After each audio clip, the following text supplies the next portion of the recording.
What's up, everyone? I hope you are doing fantastically well today. This is Raphael Garcia here with Schwan Humes for episode 172 of the MMA Ratings Podcast. Today is Tuesday, July 21st, 2020, and we are here to talk about last week's action, this week's action, and everything in between. But before we do that, Schwan, why don't you let everybody know how you're doing, sir? Oh, I'm doing fine. Just juggling random parenting responsibilities again. I'm telling So, you, what if you're gonna have kids, make sure you are 100% dedicated to these children because they will test your love and your dedication for them. If you aren't all the way in, please don't do it. You will kill them. good stuff, man. Tell me, what random kid story do you have today to share? Oh, I have two. First, they had a tournament that they went to, and the first game they played well. And this tournament was it cost $12 to get in. I had to pay for my kid's mom, and my youngest daughter. So that's $36 a day. And for the last three games my kids played, they essentially just almost mailed it in. So I spent $72, probably $90 getting food and stuff for them to mail in an effort and to complain about it. So that's fabulous. And then my other kid, this today, she's been working at this job. She works at Panera. She works a lot, is not good with saving her money. So after the summer, she will have no money left. And then she backed into somebody and damaged her car. So after her last paycheck, she's been working crazy hours. She will probably have maybe $200 to her name, even though she's probably made about $2,000, $2,400 with no bills. She'll have about $200 to her name after paying for this and a ticket she got previously. So there is that. All right, so which situation pissed you off more? Uh, I'd say the one with the job, no, the one with the basketball thing, because that's just effort. I'm like, whether you want to do something or not, in the real world, adults have to do things they don't want to do. You give it your best, and you get result. You find a way to get results. The job thing, I told her that you should be angry because you've worked 40, 50 plus hours, and at the end of the summer, you will have nothing to show for it money wise. I mean, that's how you basically gotta say it, my friend. That's how you gotta say it. I told her, you hate. Let's. You, oh, I hate these people now. Oh, well, it's too late now because now you leave it in, and you got $200 show out of the 2,500 you made. I'd be angry too. So you know what I'm not angry at, man. This weekend, I took the weekend off and I went away. I put the phone up, disconnected from everything, and didn't do a damn thing. Really didn't talk to too many people. I hit you up to tell me about the fights, and that was probably the most refreshing weekend I've ever had. So, with that in mind, we will be talking about fights today that I did not see. However, I've taken some time to do some recapping, or let me change, I didn't see them live. I've watched what I needed to watch just because I wasn't really too interested in the show. So, everything just worked out perfectly. So, we're going to hop into talking about UFC Fight Night 172, also known as UFC Fight Island. I think this was number two or three because it was UFC 251, whatever number it was. I don't give a fuck. That doesn't matter. What does matter is we have a new flyweight champion, a men's flyweight champion in Davison Figueiredo, who picked up a stoppage victory over Joseph Benavidez, the second time he stopped Jiu Jitsu in a row, this time finishing him in the first round via rear naked choke. Now, when I hit up Schwan on Saturday asking him about this fight, I was expecting to get good news, hoping to hear about him putting on a show, him being Joseph Benavidez and possibly getting a win. And that is the exact opposite of what happened. Schwan, let us know, how did this fight play out, and was it as bad as you thought it was going to be? It wasn't a fight, man. It was like an assault. It was bad. Joe Joe had no real offense. He couldn't wrestle with him. He couldn't grapple with him. He couldn't defend strikes. He couldn't really land anything of any note. It was one way traffic, and you're shocked because Joe's been such a high level athlete over the extent of his career. He's fought the best, and he's never really, except for the exception of the Demetrius Johnson fight, he's never really had a guy just walk through him. Everybody's had to leave a piece of themselves in the cage with Joe when they fight him. But in this fight, he just didn't have anything for him, and I can't say I was shocked. He had the better skill set. He's got more experience. He has better IQ, more awareness. And I said this last week. A lot of Joe's success is based off of his timing and his power. He scares people off with his power, and guys don't want to commit to all that power offense because they're afraid of getting countered or blasted with one of his leads or one of the short combinations that he lands. And so they get hesitant and they try to pick their spots, and that allows him the freedom to pot shot and him to put pressure these guys. But the worst thing, the second part of that is his timing. And as you get older and you have more wear and tear on you, your timing goes. And when you're a guy who relies on power and timing, that means some of your defensive measures and your counter offensive measures aren't technique based. And when you've lost a step athletically and your chin is not there anymore and your timing's not there, the things you get away with when you're 30, 28, 29, 30, 31 are things you can't get away with, especially when you're facing a high-end athlete. And this guy was too athletic for him. He couldn't get any of the shots he wanted off. He couldn't get away. He couldn't create space. He couldn't get the guy off him. He couldn't tie him up. He couldn't slow him down. He couldn't do anything. And he just got steamrolled. And every technical hole he has and every bad habit he has got exploited all at once in that night. And it was depressing to watch, to be quite honest. What was Joseph Benavidez's body language like at the end of the fight? Do you think he was dejected in a way that will make you believe that this was it for him? Because as I wrote on, I think, Thursday of last week, I really think this was his last stand. He is at a point, he's 34 years old, I think, and he's fought for the title 5 different times. 5. He's fought for the WEC title once, and he's fought for some iteration of the UFC bantam flyweight title 4 other times. Did his body language make you think that this was it for him? Like, did you see that in any way, shape, or form, or do you think he's going to kind of retool and figure out a way to get back into the title picture, which I think is almost non-existent at this time? I don't think there's any. First of all, I don't think there's any way he can get back to the title. He literally, and that guy hits hard. That guy hits very hard. But every single time he touched Joseph, he was getting rocked. He was getting dropped. I mean, I've never really seen him manhandle like that on the ground. I've never seen a person just have their way with him in grappling exchanges. It wasn't competitive at all. And his body language looked like the guy who realized, A, I'm not getting another title shot, and B, to me, he looks super depressed. Like, the reality had to set in on him. Not only is he not getting another title shot because he's had so many, he's not even competitive enough to demand one. At this stage, I don't know who I'd favor him over. That's 2 fights in a row. He's got brutally stopped and taken tremendous abuse. If he doesn't have a chin with the technical deficiency he has defensively and some of the looseness of his offense, he's not going to be able to beat any top 5 guy. I can't favor him against the top 5 guy. I don't know that I can favor him against the top 10 guy. Anybody who's a quality fighter in that division has a chance against him. Now, he's skilled enough and experienced enough that he could beat anybody. But at this point, his ability to recover isn't great. His ability to absorb punishment isn't great. And he no longer has the timing to get by on the kind of offense and the way he fights. So I don't know who I favor him against. At this point, a top 15 guy might knock him off.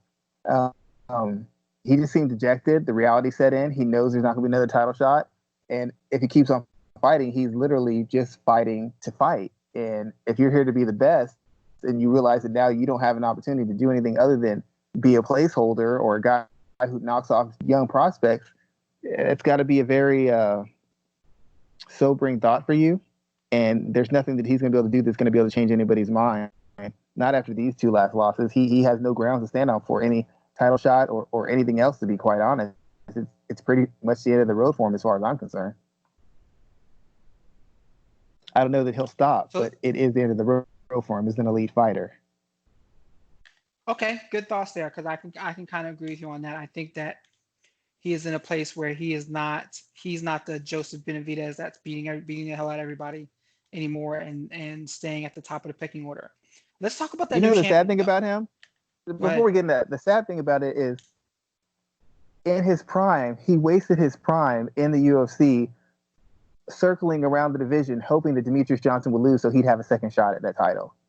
That's basically what he spent the majority of his career. I mean, he went on some hellacious runs in that division, was basically cleaning out the division 2 times over, all for a champion that he lost to twice before and he had no chance of beating and he'd never get a shot at. So then he gets that brief reprieve. Demetrius is out. Henry Cejudo's won it. He's fought a tough fight with Cejudo, and he just couldn't close the show to get that rematch. And then when he finally gets his offered the title fight, the guy doesn't make weight, headbutts him, he gets knocked out, and then he finally gets everything's even the guy made weight. It's his best opportunity, and he loses again. Like, I can't imagine what's going through this guy's mind. Like, he's been one of the best fighters in two divisions for the majority of his career, and he's never gotten it done. And he's got more opportunities than almost anybody else in the history of mixed martial arts. It's a very hard story to swallow when you look at all the things that make it up. Yeah, we'll get back to Joseph Benavidez in a second because I want to talk about the new champion. What are your thoughts about Figueiredo here? Are we looking at someone who is going to be in that position for an extended period of time? I'm seeing a lot of people really talking about him as a true threat of someone who can be a two-division champion. Is Figueiredo that big of a deal at this point, or are we kind of overexcited about him right now? Well, I think he looks spectacular against Joseph, but Joseph's been on decline for years. So it's going to make it – we've never seen Joseph dominate like that. So it's going to make the win that Figueiredo had look that much more impressive when really the win is more about how far Joseph has declined than how good Figueiredo is. I mean, he's a good fighter. He's an aggressive counterpuncher. He hits hard. He seems to take a good shot. He seems to be a very good grappler. But he wasn't facing anybody who had anything for him as far as physical tools, durability, physical strength, or the ability to recover from damage. So it was like a one-sided fight against this guy. He held all the cards. He held all the cards against. So I can't overhype that win because the guy he beat was in no position to be.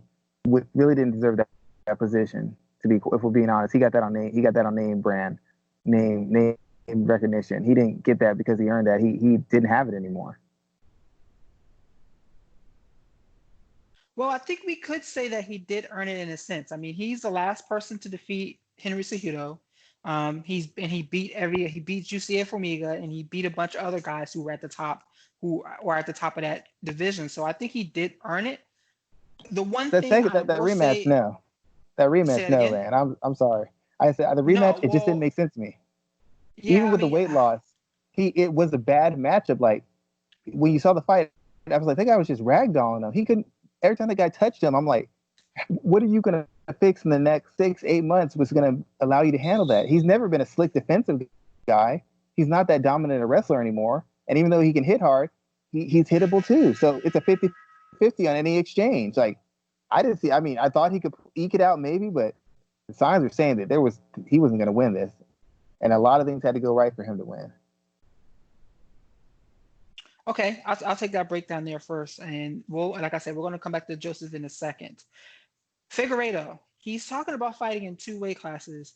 Is that something that we need to squash right now, and we need to talk about this division 125 and the way that this belt badly needs to be defended? It hasn't really been defended in a way that makes any sense since Demetrius Johnson held the title. So what needs to be next for him on the docket? They need to actually defend in the division and build the division back up. I mean, Henry Cejudo won it, and then he wanted to move up weight classes. I mean, I think he defended it once, maybe, and then he moved right back up. They haven't had an active defending champion. For all the grief that Mighty Mouse caught, he was active. He defended the championship often, and he was dominant in doing so. But everybody knows there's not a lot of money in the division. The UFC doesn't believe in the division, and everybody's trying to get paid. Everybody's trying to jump the line and get to the payday. So I don't think they should allow him to do it. I don't think there's a big enough matchup to allow him to do it, to be quite honest. I think he should have to defend the title 2 to 3 times, at least 3 times before they even consider him moving up to fight. I mean, Bantamweight's got a bunch of people who are in line for a title fight, or guys who are a fight away from a title fight. They don't need another guy coming up, especially a guy who doesn't draw and isn't a big name and isn't a big seller. Why give him the title fight? Who does that benefit? What do you think about Tim Elliott, a guy who looked very good in his last bout? Do you think he is automatically seated as the number 1 contender? I probably think Brandon Moreno is probably. I mean, Elliott, I want to say he lost the fight and then he won one, but he didn't look great in the win. It was more of a win he eked out. I know a lot of people disagree with it. Elliott, as good as he can be, he's pretty hittable at this stage, and his grappling he allows himself to get in bad positions, and against a lesser athlete or a less damaging punishing fighter that might be allowable, but against a guy like Figueiredo, that's probably going to get him killed. I think Moreno is probably the closest guy to a title fight right now. I think he'll probably get the next one. So then my final question on this topic here, what is Joseph Benavidez's legacy now that we are pretty much talking about him in a way that he may be done? Like what is his legacy as a mixed martial artist? Well, first of all, he can still fight. He can beat top 15 guys, maybe. It's just now guaranteed wins for him. I can't just mark in the book, oh, he's fighting this guy. That's a win. I can't say that anymore. Now it's 50-50. His career is going to be the same way Daniel Cormier's was. I mean, essentially, until Daniel won the heavyweight title, Daniel was always the second best guy in the division. Second best in heavyweight, second best in light heavyweight. And he never really became the best until he beat Stipe, because he never beat John Jones. He was always a half step behind the best guys in the division. I guess he's more like an Alexander Gustafsson, who had multiple attempts with two different champions and could never get over the hump. And he had a chance to get a rematch with Jones, but he lost to Anthony Johnson. I guess his career mirrors his to a certain degree. I compare it to Uriah Faber, but Uriah Faber won the world titles in WEC when that was the only organization having those weight classes. So even Faber has some attachment to the UFC title because those belts came over and were transferred from WEC to UFC. So he's just a guy who was the best, one of the best of his class, one of the best athletes, one of the best fighters, one of the biggest hearts. Came from a camp that really turned the lighter weights onto casuals and to the mainstream media, but he was a guy who could never get it done. At the peak top of the division, he never found a way to get it done. And a lot of times he was favored to get it done. He was favored to get it done against Mighty Mouse. Couldn't get it done. I want to say they had him favored against Mighty Mouse's second fight. Couldn't get it done. Favored against Figueiredo. Couldn't get it done. Favored against Dominic Cruz in WEC. Couldn't get it done. He had all the advantages. He had all the tools. He had all the experience. And no matter what situation or who it was, he could never finish the job. He got to the precipice of greatness, and he could never quite get to the peak. I appreciate all that you said there about him, and I agree with you too. He's someone that we're going to remember as someone that was right there on the cusp, but can never get the job done, just as you kind of outlined. And it's going to be unfortunate. It's like a great fighter. He's never a champion. It's the same thing with like Charles Barkley, great player, wasn't a champion. Dan Marino, exactly one of the greatest quarterbacks ever. Yep, that's not exactly a champion. What I was going to say. It's kind of like the way we remember Patrick Ewing and all those other guys that ran into Michael Jordan in his heyday. Yep. Let's move on to the next topic there, because I wanted to talk about Jack Hermansson. Is he a real threat at 185 pounds? A lot of people, I was listening to a couple of different recaps, and a lot of people were expecting Kelvin Gastelum to go in there and blast the doors off of him, but the exact opposite happened. Kelvin Gastelum had that good lateral drop, which, I'm always here for a wrestler hitting a classic throw like that. He hit that throw, but then ended up getting heel hooked less than a few seconds later. So, and even more so, as much as I love the lateral drop, I love a heel hook just as much. Is Jack Hermansson the real deal? Is this more about his I don't want to say explosiveness, but his exploding into the picture like that, or is it more about Kelvin Gastelum maybe falling off a bit, or being who we thought he was this whole time? Hermansson's a good fighter. He's caught some guys at the right time. I think when he fought Jacare was clearly not who he used to be as far as athleticism and durability. And as we discussed, like when we had TP Grant on like a couple years ago, a lot of Jacare's success in his development, they skipped steps. So there's holes he had that he managed with his athleticism, his physicality, and his durability. Once it started to slide, he started getting stopped. He started getting pushed back. He started losing the decisions to guys he generally would never lose decisions to, because he didn't have the skill set to address the holes that people were now exploiting. In the case of Kelvin Gastelum, I don't know why anybody thought he was going to blow through anybody. Kelvin Gastelum made his career the same way Chris Weidman did. No offense to Chris Weidman, very skilled fighter, accomplished guy. But Chris Weidman made his career at middleweight, beating up on a bunch of old men. That's how he got it. He was beating up old guys, knocking out guys who were past their prime or didn't have it anymore, or who declined tremendously. Mark Munoz, Vitor Belfort, Damian Maia, even Anderson Silva was in decline. Gastelum beat up who? Michael Bisping, with Tim Kennedy he fought. I mean, these aren't guys in their prime. These aren't physical dynamos. he had an athletic advantage because he's a welterweight coming up, so he's faster than the average middleweight. He can fight at a higher pace, a little bit more agile, and he's a tough physical guy. Against guys who are declining, he looked great. But when he's been fighting guys of comparable athleticism with some youth on them, he hasn't looked nearly as dominant. He didn't look very great. He didn't look great against Darren Till. He had that fight against Irizarry, was a fight of the year. But now, if you look back at that fight, Adesanya doesn't look nearly as dominant as people think he is, because ever since then, Kelvin Gastelum's been getting exposed by everybody. And the fact of the matter is, Kelvin Gastelum has been gotten by on his athleticism and his pace and his chin for years. And he's been fighting older, physically deteriorated fighters who couldn't exploit any of his holds because they no longer had their athleticism or their timing or their conditioning. And now that he's fighting guys who he doesn't have huge physical advantages over, all those technical mistakes he makes getting shown up. All those limitations on the feet, limitations on the ground, the lack of attention to detail, the laziness in his preparation, which is why he had to move the middleweight in the first place. All that's coming, all those roosters coming home, and he's getting exposed for it. That's all that's to it. Gastelum was never really a great fighter. He was a good fighter with good physical tools and a style that kind of exposed limitations in other people's skill sets. But now the things are evening out, and he's not the athlete he used to be, and people are familiar with what Kelvin Gastelum brings to the table. He's not looking world class. He's not even looking middle class as a fighter. If we're being honest, that was a bad loss to Hermanson. He had no answer. He had one move, and from that point on, he was flirting with danger. He didn't even have the good sense enough to force the fight to where he should have the advantage, would be on the feet, where he could force the pace, use his durability, use his volume. He engaged back on the ground. Whether Hermanson is a good grappler or not, the fact you almost got caught in the first place should be something that makes you a little bit wary. At least do some work on the feet, ding him up a little before you even go. He went right back on him. He went right back on the attack and basically walked himself into that leg lock. That's how it looked like to me. I'm not as good a grappler as you, but it looked like he pretty much served himself up. If I was him, I would have played distant, made it more of an exchange, and then seen what's up. But he didn't. He jumped right into the lion's den, and he got finished.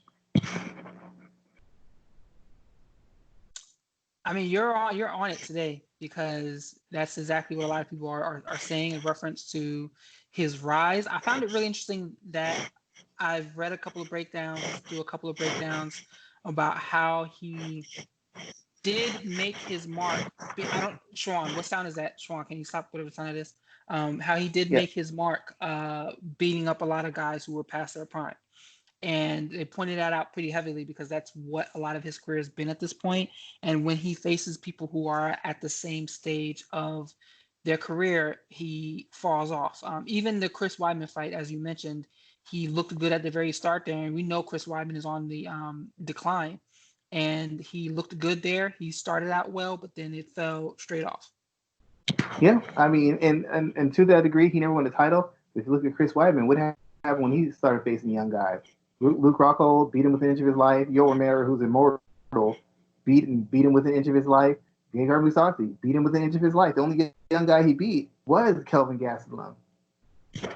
But outside of that, he's systematically been handled by anybody who could average out his physical tools. And the same thing happened to Kelvin. I was never high on Kelvin.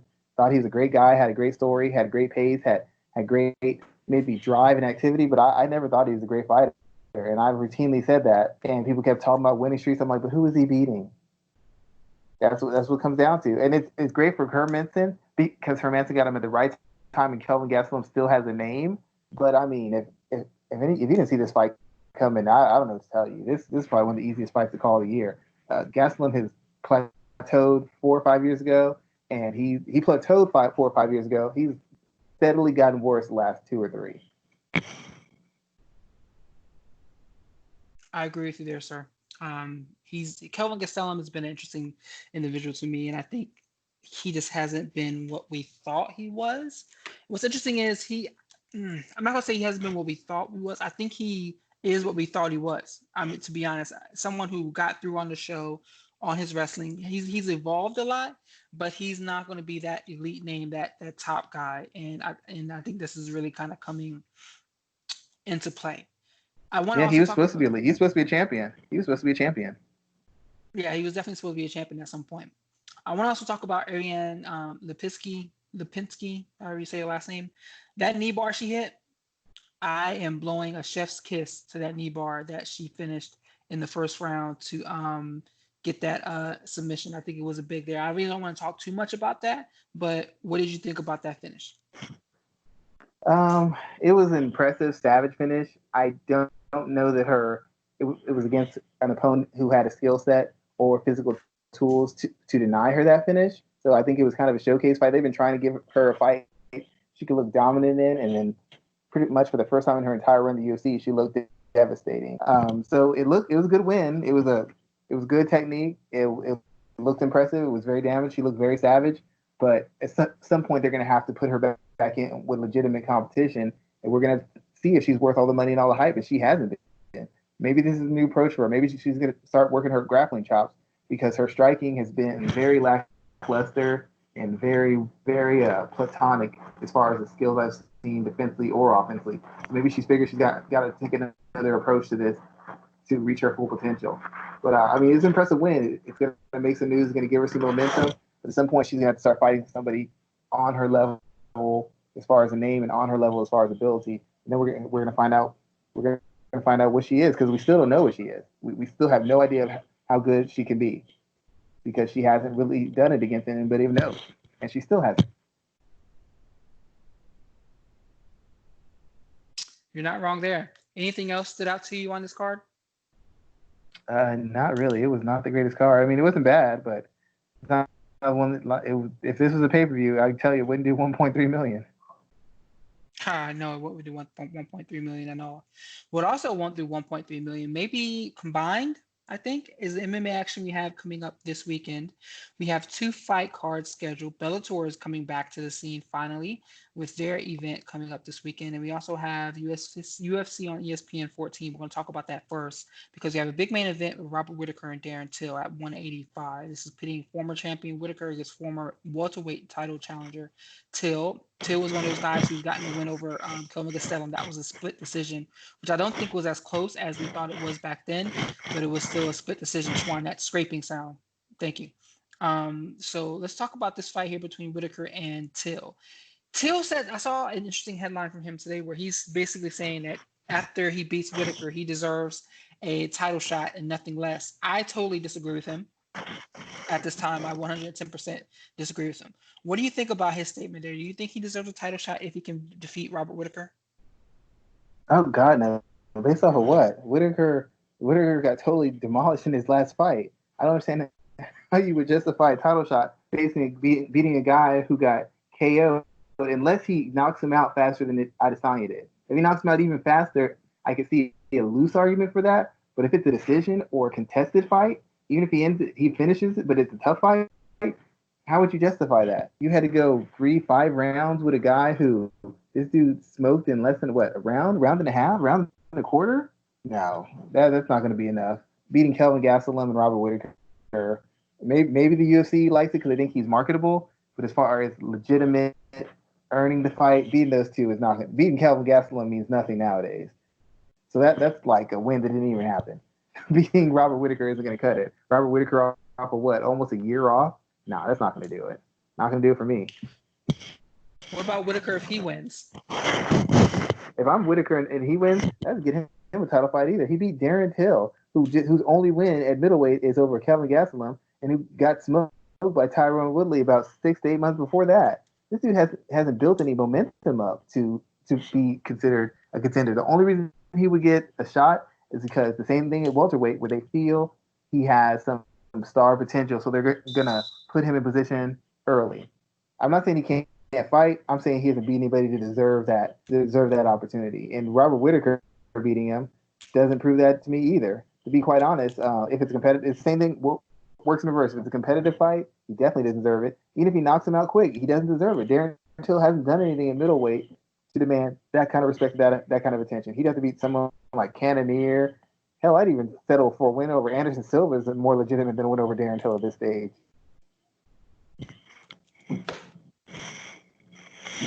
All right, so I'm not going to disagree too much with that there at all. I'm interested in this fight because I want to see Schwan. I don't know what you're moving, but it's scraping up against your mic, and I can hear everything about it. I want to see what Whitaker looks like at coming back finally, and I also want to see what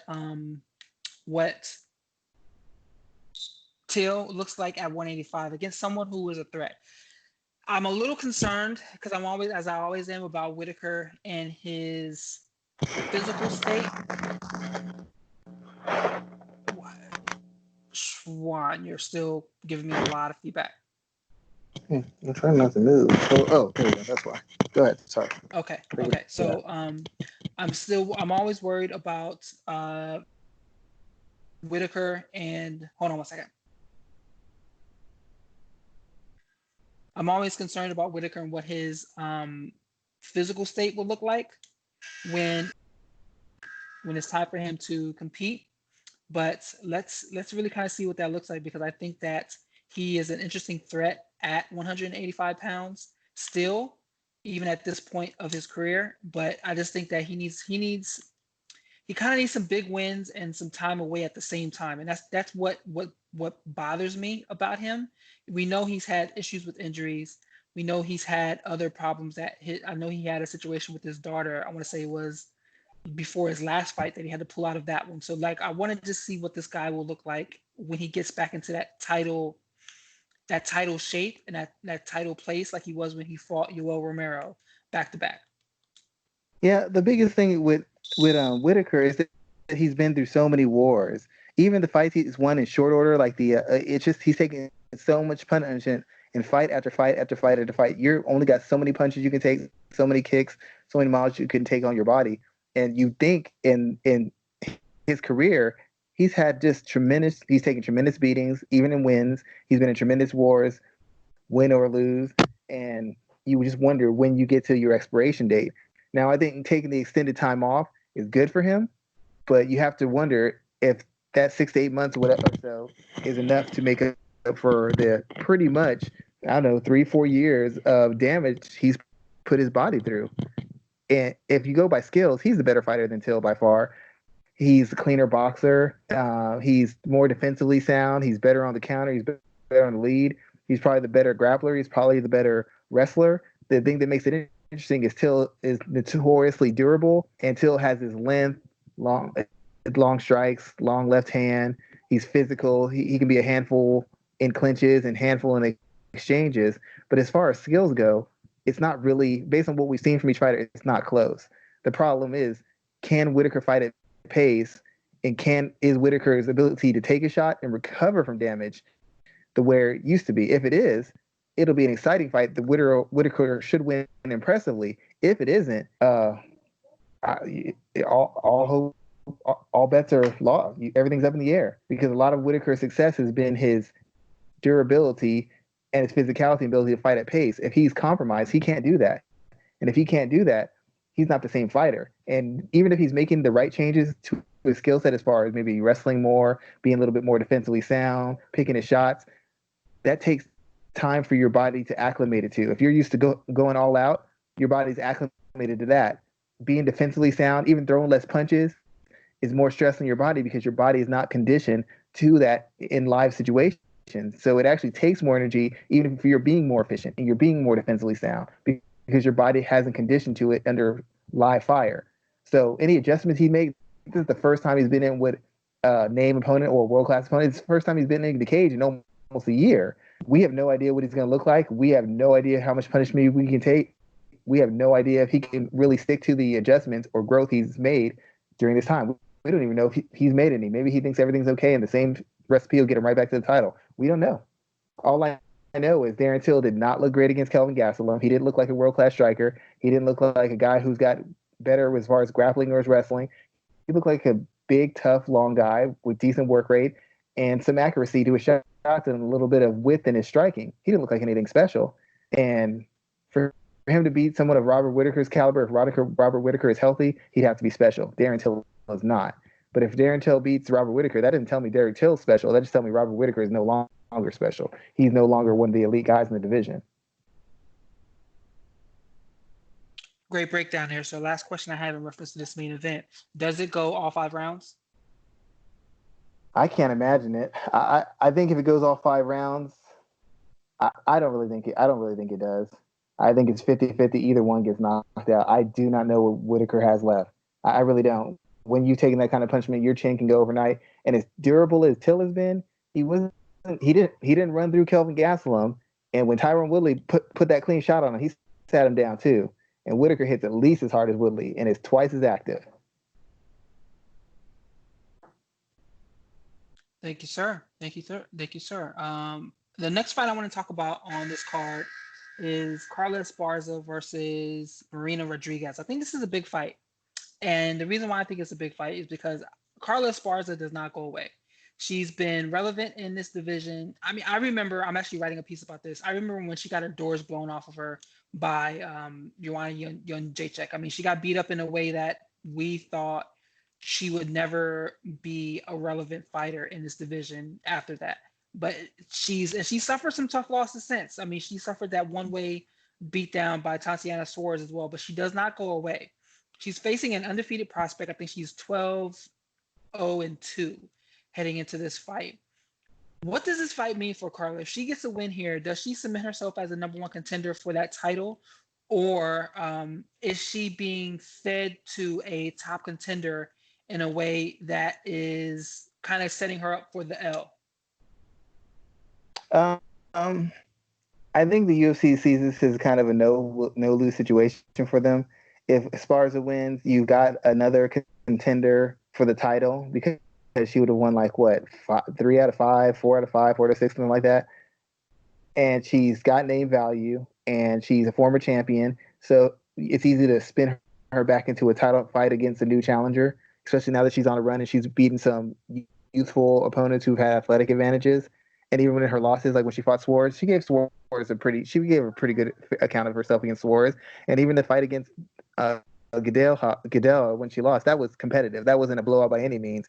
It was a grinded out type fight.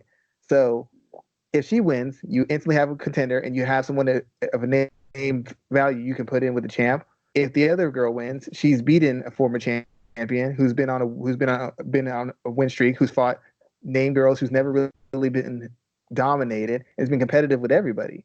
So you initially have a new contender either way. You either have a new contender in the established fighter, or you have a new contender in the new fighter. As always, as far as it has the physicality and the durability and the adaptability advantage, I call her like Miesha Tate for a lower weight class because she's shown the ability to adapt mid-fight to make adjustments in her approach, whether it's work rate, whether it's instead of focusing on striking, it's focusing on grappling. Instead of focusing on grappling, it's focusing on striking, or it's whether it's transitioning ranges, whatever it is, she makes great calls mid-fight and makes adjustments.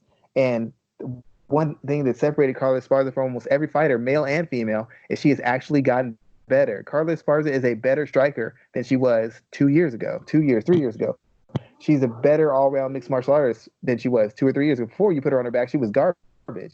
Now you put her on her back, she's threatening you with submission, she's controlling you, she's reversing you, she's sweeping you. Before you start hitting her, she just backed up. Now she's taking angles.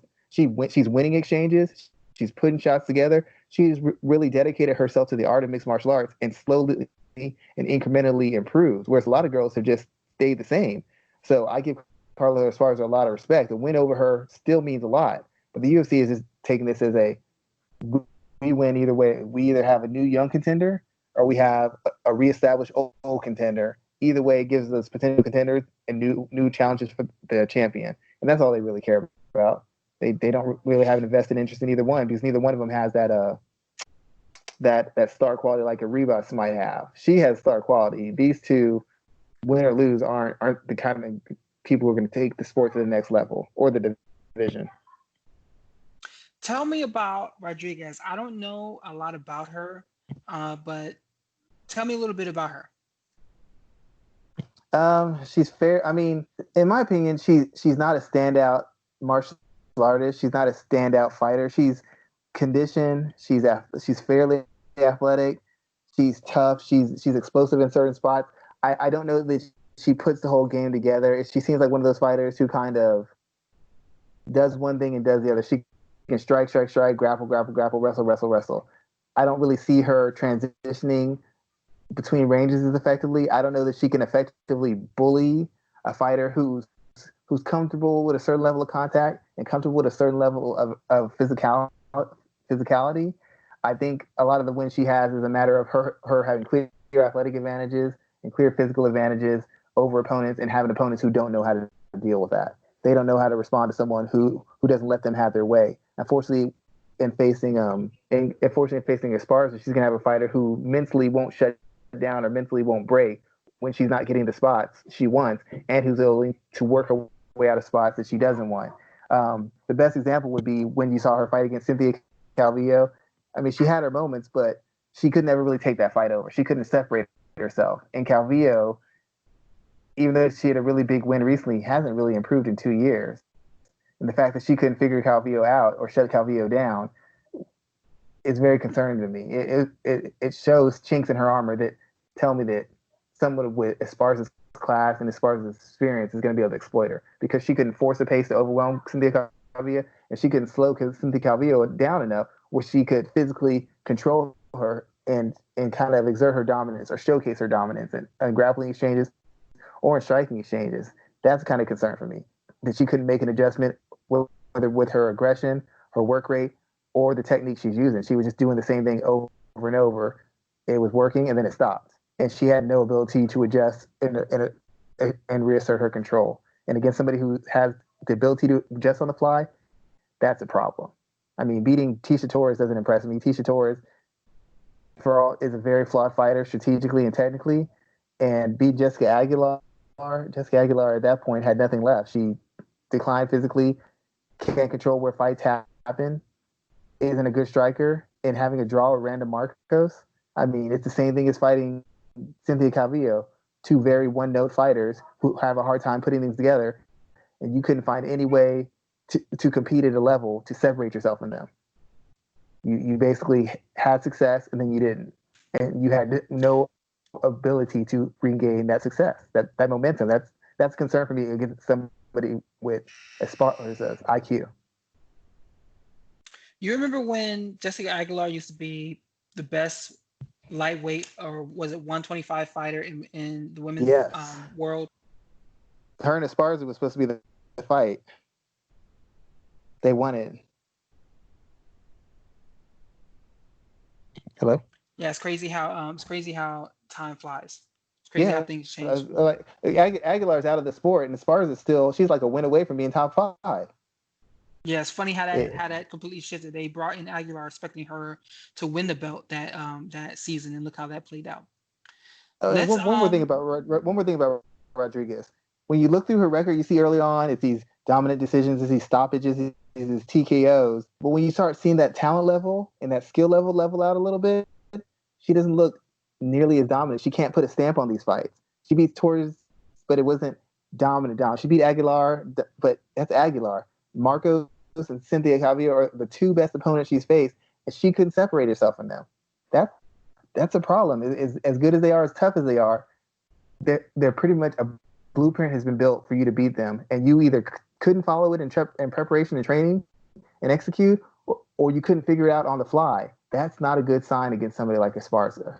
Esparza will give you rounds. She'll give you moments, but she figures you out. And if you can't do the same, it's a problem. And she's not easy to intimidate or scare off.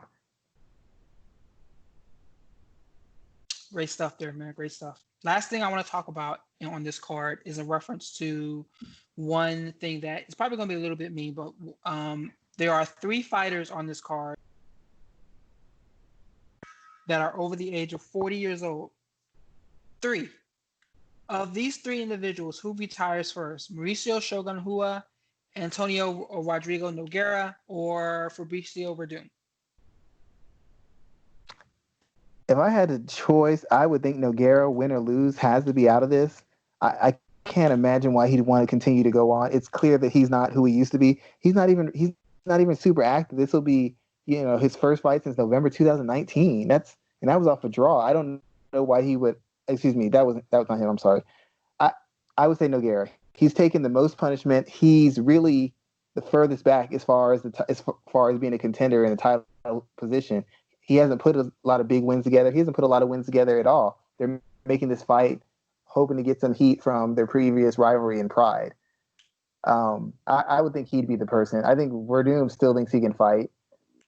he could fight in another organization. I think Shogun has actually won some fights, even though he's lost a couple. He's still able to put 2 or 3 wins together. But Nogueira, to me, I think he should have already retired after the punishment he's taken and as much as he's fought. I really think he's the guy who shouldn't be competing right now.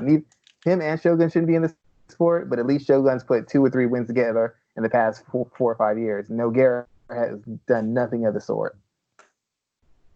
All right, sir. All right, I like that analysis there. Let's talk for a little bit about this Bellator card this weekend, where we have the only thing I really care about on this card. We have how many fights we have announced so far? We have 7 fights announced. The only fight I really care about is this Ricky Bandejas versus Sergio Pettis card. I don't know too much about Bandejas. What do you know about him? Where does he stand at? And this, because a lot of people are really booking this as a major important fight for the bantamweight division over in Bellator. Sergio is making his 2nd fight in the promotion since leaving the UFC. Do you think this is a fight that's made for Pettis to kind of cement himself as that top contender, or is Bandejas going to surprise everybody? Well, I mean, that's basically what it is. This is Bandejas is a tough guy. He's a little limited athletically, and he's not the most durable guy, but he's a tough guy. He's got some experience. He's aggressive. He's got a decent all-around skill set. But this is really a fight that's supposed to showcase Pettis and put him in pole position to challenge for the title. The level of opposition they faced isn't even in the same universe. Pettis has faced some of the best fighters in the world, and whether he's won or lost, he's never really just been utterly dominated or walked through. They're not even in the same spheres as far as the competition level. But they need to give him a name who people are familiar with, and a guy who's been seen as somewhat of a tough out, because that's going to allow Pettis to get rounds and B, establish himself as a legitimate threat to the champion in that division. They learned from the mistake of giving Vincent Henderson a title shot right off the bat, because he lost his first title shot so dominantly. It just took away any shine from him being in the division. It was like, went from going to be, he could possibly be a 2-division champion, to a guy who maybe he can't even compete in the Bellator cage. Maybe Dana was right to let him go. So they're trying to give Sergio the opportunity to build himself, facing tough but ultimately limited in experience of opposition that he can build his name off, get rounds in, and hopefully win in impression fashion to kind of draw the fans' interest and kind of take advantage of his name recognition among MMA circles. Is there anything else from this card that really stands out to you? We have Aaron Pico fighting Taiwan Claxton, fighting Jordan Mean, making his UFC debut. Is there anything that stands out to you for this card that I think is going down also on Saturday? One more thing about Pettis, just a reminder, Pettis isn't a big hitter, and Pettis is not world-class durable. He can be roughed up, he can be rocked, he can be hurt. So any fight is dangerous to him, because he's not the kind of guy who just wipes the floor with you and walks through you. He's vulnerable to that. He can be vulnerable to physicality, he can be vulnerable to pace. So any fight is dangerous to him. As much as there's a gap in skill level and experience, any guy who can take fire and fire back and force a pace on him and kind of force some spots on him is a threat to Sergio Pettis. He's not Anthony. He doesn't have the durability, he doesn't have that power. He just got a better skill set. But in that better skill set, you can find spots to be effective. You can push him. You can make a fight exciting. You can show some of his limitations. So just because he's better than Bandejas doesn't mean that it's a walkthrough, easy fight at all. That's just how I see that. I would favor Pettis, though. As far as the rest of the fights on the card, it's really hard to tell. It's really hard to tell what to get excited about. The Pico's always interesting to me, because it's amazing that a guy who was basically deemed as the next Georges St. Pierre, the guy who's going to be the next star for you, the next star in the MMA sphere, has fallen so fast. I mean, he lost his first fight, then he came out and looked like he was going to be a beast, and then he just started getting knocked out again. And it's crazy to see a fighter who came in with such fanfare and such physical tools and such a solid resume to come out and basically be relegated to a journeyman with a big name at this stage. At this age, as young as he is, and as few fights he had, he's almost a journeyman stage. The guys he's lost to aren't elite fighters; they're journeymen. And it's very interesting to see what he comes out, what he tries to do different, or if he's grown, or if anything works at this stage. Because when you have the knockouts that he's had, knockout losses he's had, you're always in danger. You're always to be in danger and finish because guys know that you can be finished at any time, and they really know that. They've seen that, and it makes them fight you differently. And I'm curious to see what adjustment he's made to protect himself from being knocked out. We've seen him knocked out exchanging. We've seen him knocked out pressuring. We've seen him knocked out of dominating fight wrestling. What else can he do to protect himself from that risk? Is there anything he can do? Is this basically seeing the LeBron James of MMA being taken out before he even hit his stride or hit his prime? It's very fascinating. It's very fascinating to see and observe. Yeah, I'm really interested in how Pico looks as well too. He's 5-3. I think his opponent has 8 wins. I'm just really like, what are they doing with this guy? He should have been given like they should have called me out of retirement to fight him at 145 or something like that. They should have gave him guys like that to build him up, but they really didn't, and now they're kind of paying for it because we're having these types of conversations. He insisted. Well, yeah, he insisted on it. That also too. But I like you don't listen to the fight. I get the fighter wants the best. I'm glad that he wants the best, but somebody has to be in that camp saying, "Hey, that's not what we're doing here. We're trying to acclimate you to it. We're trying to get you on a roll." And even after his first loss, they kept just fighting tougher and tougher. It was. I admire the guts. I admire what they're trying to do. But you took a guy who could have been one of the most dominant forces in the sport, and you basically relegate. Like I said, he's 5-3 with 2 brutal knockouts and one quick submission loss. I mean, he's really 2 losses from being a journeyman. He's a loss or 2 away from being a journeyman or retiring from the sport if he gets knocked out again. In my opinion, you shouldn't get knocked out like that 3 times in 8 fights and continue to fight. And that ruins everything else he had going, the boxing, the wrestling. It's hindered him on every possible level. And I feel like Bellator's mishandled this tremendously. Also, Jordan Means fighting on the card. Once again, not a big name, but an experienced guy who they're trying to fill out their division to kind of give their name guys someone to fight as a gauge of how good you are or what you have left or if you have star potential. That's all he's being used for. He's not a potential champion. He's not even really a fringe contender. He's more of a journeyman type guy who's going to knock off some guys if he still has something left. Or worst case scenario, guys beat him and get a little bit of a rub by beating a veteran of mixed martial arts. True. I see what you're saying there, sir.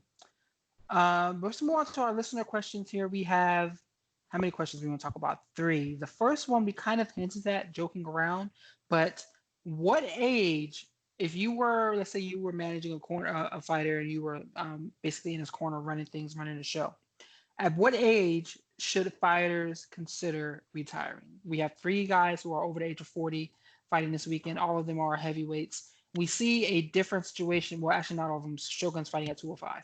But we see a different situation where we look at the weight classes. Lighter weight classes tend to get put out on their shield a little bit sooner compared to the heavier weight classes, 205 and above. If you were running a show for someone and you were basically, their care was in your hands, what age would you talk about them when it comes to retiring? It depends. To me, if you're going to be a lightweight or heavyweight, you can fight into your 40s. Your experience is going to carry you. I mean, even if you're not athletically where you used to be, the divisions are so thin, guys can't get the appropriate experience or the appropriate looks to handle when adversity comes up. You see so many guys come through light heavyweight, they're knocking people out, they're submitting people left and right. Then they face some veteran whose chin is gone, whose athleticism is declined, and they either get submitted or knocked out by the guy because they get him in a bad spot, but they don't have any of the poise or finishing ability or technique to fully take advantage of them, end up exposing themselves and getting finished themselves. We've seen it time and time again when Frank Mir was on his run, knocking out all these young heavyweights. What's his name? I can't remember his name.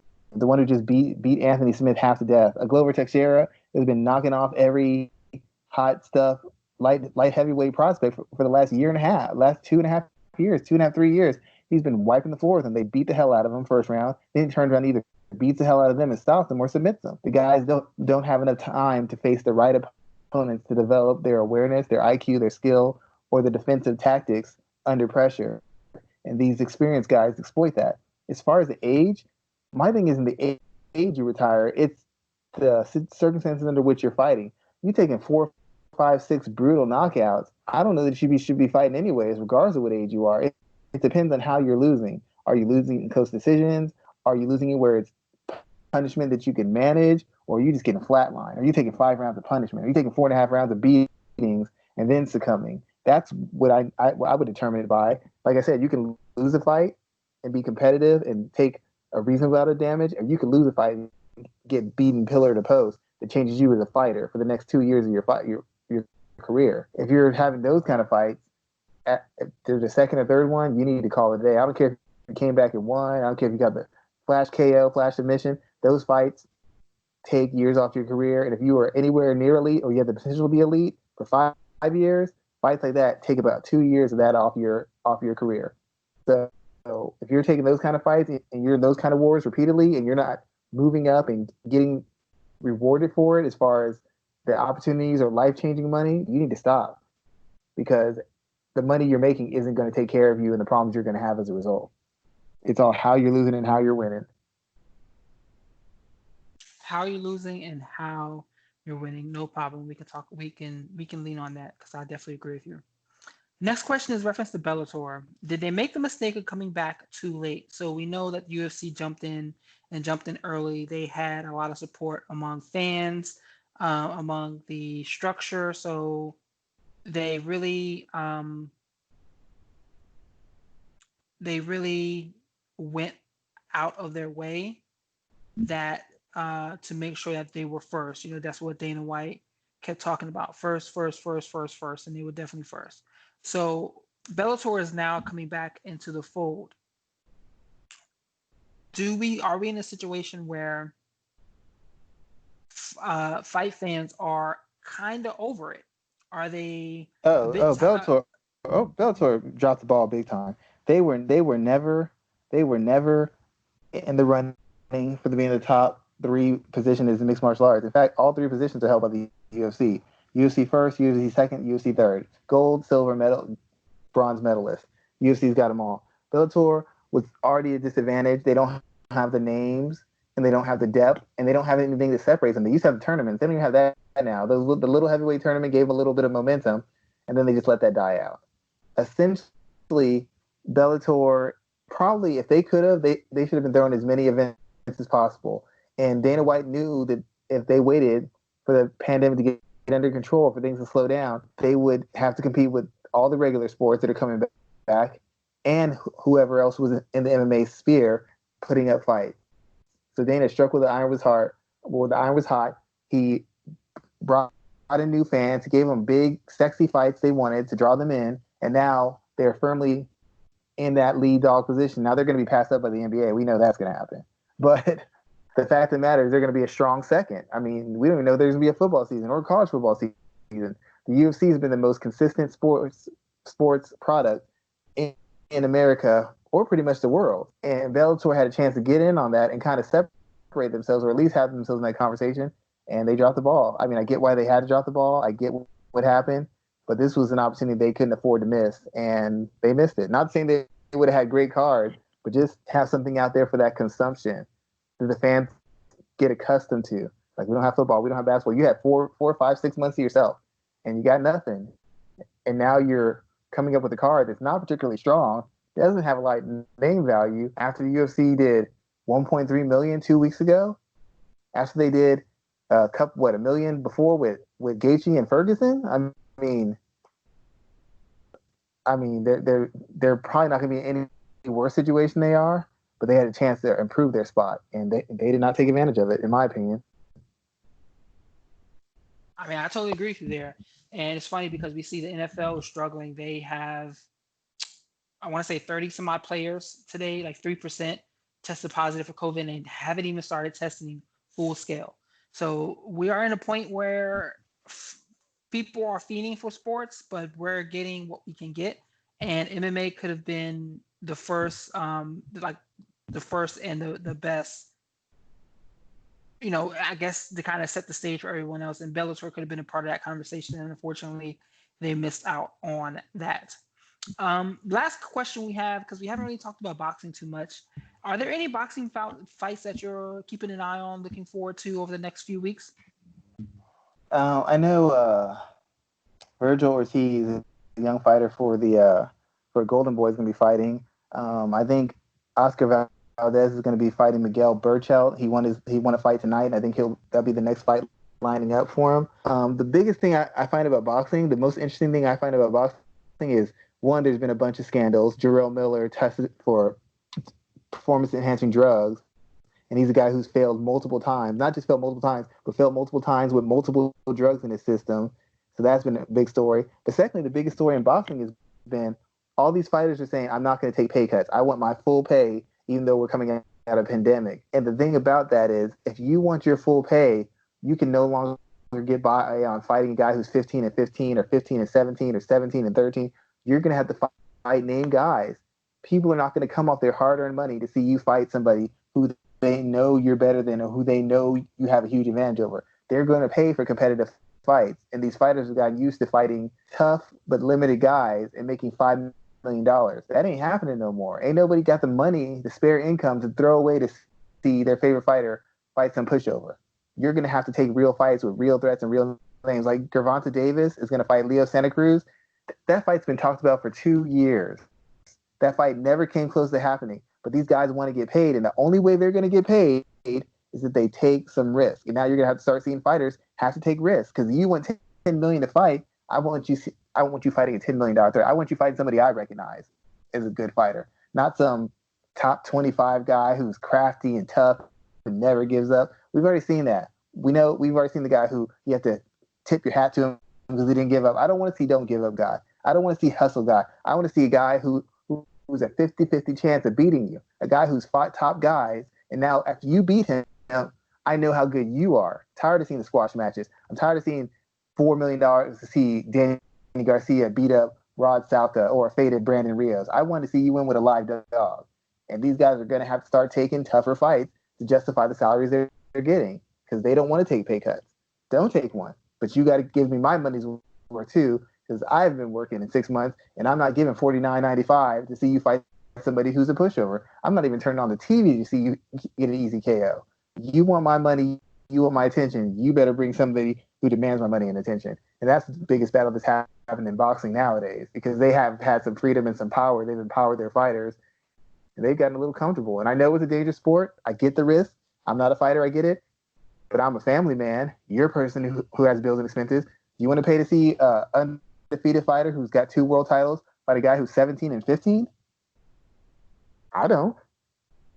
You know? What about the Top Rank Summer Series? How would you grade that? How did that go down for you? If you watched it, it's been good. It's been some good fights, but it hasn't been the tentpole fights, because the tentpole guys don't want to shake short money. And unfortunately, all the guys with the biggest names and the biggest draws are having logistic issues, for one.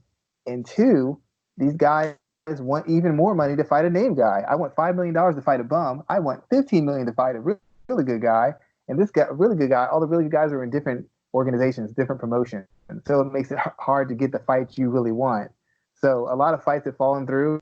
A lot of fights have had last-second replacements. A lot of fights have fallen through, and they've had to move up a complimentary fight into the main event. But at least it's been boxing. It's been fairly competitive, good fights. It just hasn't been the fights that draw the attention of the casual fan. But it's been good fights. And the fact of the matter, they've been putting out a product. Top Rank's ahead of the curve, because Top Rank's been routinely putting things out. So people are going to, first thing they're thinking right now is of Top Rank and Golden Boy, because they've been putting stuff out left and right. They've been pushing their guys to the front of the line. But you haven't had the tentpole fights, the big blockbuster events. But they've been putting on good fights, good competitive fights that have established or re-established some guys who might be forces in multiple divisions. But it hasn't had the Gaethje-Ferguson fight yet. We haven't had something like that. We haven't had a Usman type, Masvidal type of event yet. And I don't know when that's going to happen, given how stingy these guys are as far as what they want to get paid and who they're willing to face for that kind of money. Good stuff, sir. I appreciate your analysis on that, because I'm trying to get into boxing a little bit more and kind of see what's out there. But let's talk about that. Let's now let everyone know what we're working on. Why don't you tell everybody what you're working on first? As usual, I kind of like I run ideas by Michael, the boss man. If he doesn't like it, then I basically take my articles and break them down into series of tweets that I make through MMA ratings, give to the fans that way, and spread the word that way. Outside of that, I've just been working on some other live action comic book pieces because there's so many characters to do and people send me requests. So kind of find the right scenes to treat it. Like I said, as I always do, I treat it as a fighter, breaking down the technique, the angles, the thought process behind it. That's something I enjoy doing, but it's actually quite hard because it's like you have to treat something that's not real like it is real, which means you have to find the right fight scene to showcase the storyline and the angle you're telling to get the analysis off so people really understand it. And even though they're fictional characters, you got the comic book fans who want their character represented correctly, and then you got the MMA/comic book fans who are like, dude, I don't mind you talking about this comic book character, but I want to hear about the Chris technique and the strategy and the IQ. I want this done to the same caliber as the article you're doing on Justin Gaethje. That's what I want about this fictional made-up person who's not really fighting. That's the level of analysis I want. So it's a very interesting dynamic as far as the challenges of appeasing everybody and doing it justice to the point that people who know fighting appreciate the breakdown I'm doing and appreciate what I'm doing for the character. I went on, somebody sent me a link to a forum or something, and there was like 8 pages of people arguing about like this guy can't be this guy, and this guy here with this article didn't get it right. And I'm like, first of all, I did get it right. Second of all, this is a made up character. We don't need 8 pages of people arguing about the legitimacy of the fighting technique. But people love what they love, and I'm glad to bring another dimension to it. There's a YouTube channel I should send you that talks about different fighter comic book matchups. I should send that over to you so you can kind of see what they say there. I think you'll appreciate that. You have to kind of sift through some of the videos to find it, but you could probably use that for some of your work that you're doing. Oh yeah, one more thing. On MMA ratings, I want to thank the fans because my article on breaking down Captain America's fighting style is still one of the top 10 search MMA rating articles. Ian, that's like I did that like almost a year and a half ago, and it's still in the top 10. So I thank you guys for suggesting it to people. I thank you guys for retweeting it. I thank you guys for looking at it a million times because that's the only way I can explain it. I released that like in April. I released that when they had Infinity War and Endgame's come and gone like 6-7 months ago, and it's still in the top 10. People still look it up on Google or look it directly through the website. So I appreciate y'all for doing that. It's one of my favorite pieces, and I thank y'all for supporting it. Definitely. So I am picking up a lot of writing content. I just actually kind of signed on to manage take on a co-site expert, I guess, position for Daily DDT, which is a subsidiary of Fansided. Wow. So I'm kind of doing some more editing there as well. So yeah, I'm always find out stuff last second. Why am I always last? I mean, it's all about the paper to me. So, but not seriously though. We're doing some good things, making some good money over there, putting out some good content. If you ever want to see it, check it out. I'm always sharing the content on my Twitter channel, Twitter page, whatever you want to call it, Twitter profile, doing that work there. I have some more content coming off MMA ratings this week about Carla Esparza and another podcast later on this week. So yeah, we're always in the lab, always putting together some work. So with that, we're going to go ahead and close out today's episode. I thank you everyone for taking the time to listen to us. I thank you for everyone that supports our content. Please be sure to continue to do so. We have a space in MMA, and even though our audience may not be large, our view may not be large, but we definitely have a space in this industry. And with that in mind, Schwan, thank you for being here with me. We'll be back next week. Thank you, sir. Appreciate your patience, man. I really do. Thank you so much for letting me be part of the show. Bye.